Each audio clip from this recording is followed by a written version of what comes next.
Hi folks, Dave, the Honest Audiophile, and these are the Fosi Audio DS2, the AFUL Snowy Night, and the Simgot DEW4X. These are my Honest Audiophile impressions.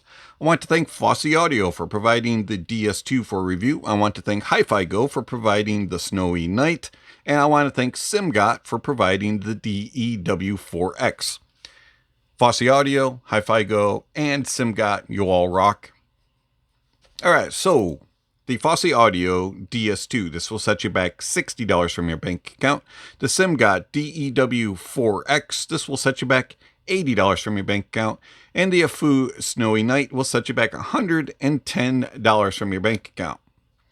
The Fosi Audio DS2, it has a Cirrus Logic CS43131 DAC chip. In fact, it has two of them. It has dual CS43131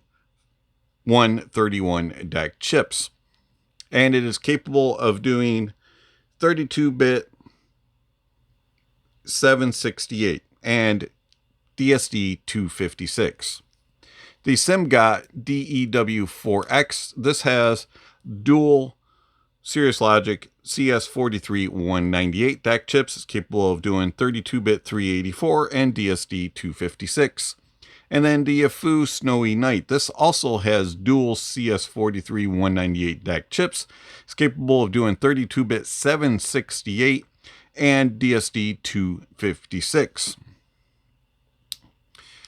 Power output of all three of these. So the Fosi Audio DS2, this is capable of 130 milliwatts at 32 ohms on single-ended and 510 milliwatts on 4.4 balanced.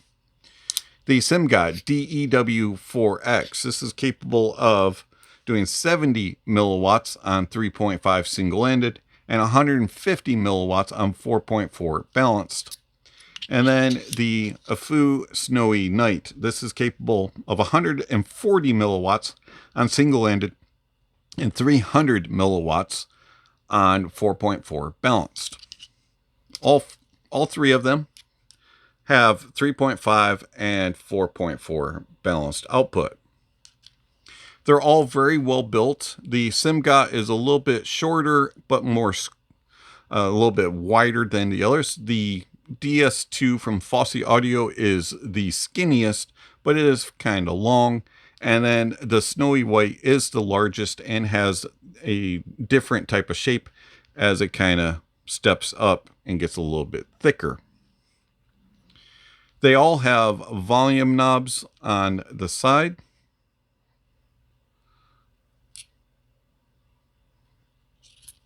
And on the back side of the Simgot, we have a high-res sticker. It's got to sound good. And then on the Fosi Audio, we have also got a high-res sticker. It's got to sound good. And on the AFUL, no high-res sticker. But they all do have some sort of branding on them. And the Simgot comes with a nice USB-C cable, a little bit thicker fabric build, not bad. The Fosi Audio is a little bit more flexible of a cable, and it just plugs in. And then AFUL includes this very premium looking type of cable. They claim that it is supposed to help. I didn't really hear any differences, but okay. And it does have a bunch of markings that tell you which way to connect it. Very, very nicely built. It is still flexible even though it is thick. But it does make it a little bit longer than the others. So the dongles, we have all kinds of options out there, and a lot of them have similar DAC chips in them. A lot of them have similar power. When you listen to them, some of them sound different. Some of them sound very similar. There's a little bit of differences here and there. So manufacturers try to add in differences. And so the AFUL has different filters in it. Yeah, they made slight differences. Simgot, same. You have also gain switches on both of them, and You got high or low gain, which is a nice thing. On the Fosi, you do not get filters and you do not get high gain switching. It's just as is, powerful. And I found that they all played very well. I had no issues with hissing or any type of issues, you know, with more sensitive type of gear. They all just played anything that I connected into it when it came to IEMs. The one that struggled a little bit with more demanding IEMs was the Simgot, especially on single-ended. It struggled to kind of power some of the more demanding planar IEMs, but the others I had no issues whatsoever. On balanced output, they all worked with IEMs. When it came to headphones, the Fosi had no issues really powering most headphones that were somewhat easier to drive. But the AFUL really didn't have any problems with easier to drive headphones. The Simgot, not so much. It really didn't drive headphones very well. It would get them the volume, but you could definitely tell that something was lacking, and it wasn't getting them to their potential. But all three played very well with IEMs, and I was very pleased with that. How do they sound? So let's start with the Simgot DEW4X. I found that the Simgot DEW4X has kind of a colored, cozy type of sound signature. It adds a fuller note weight to everything. It didn't matter if it was a very cold, analytical type of presentation from an IEM, or if it was a little bit more of a thick, warmer, lush type of sound. It added more in. There was a nice body to things. On some IEMs, it didn't quite mesh very well as it just thickened them up too much. But then on others that maybe had a little bit thinner of a note weight or weren't quite as warm, the Simgot would bring out a little bit more and would help to make it a little bit more pleasurable. The one thing that was a little bit disconcerting, though, was the Simgot had some upper mids and lower treble presence, and it would become somewhat bright leaning. And at times, if you were listening to an IEM that had a little bit of a tendency to be bright and hot, it brought that out a little bit too much and made them a little too aggressive. The Simgot also had a very compact and smaller stage. I found that the Simgot was a little bit more leaning towards being intimate, but it had a very strong center focus. And so a lot of like a spotlight was put onto vocals, and it kind of brought them forward and just kind of engaged you with the performance. But it wasn't something that sounded real wide, and there wasn't a whole lot of air and space in the stage. I wish that it was a little bit wider and a little bit more airy.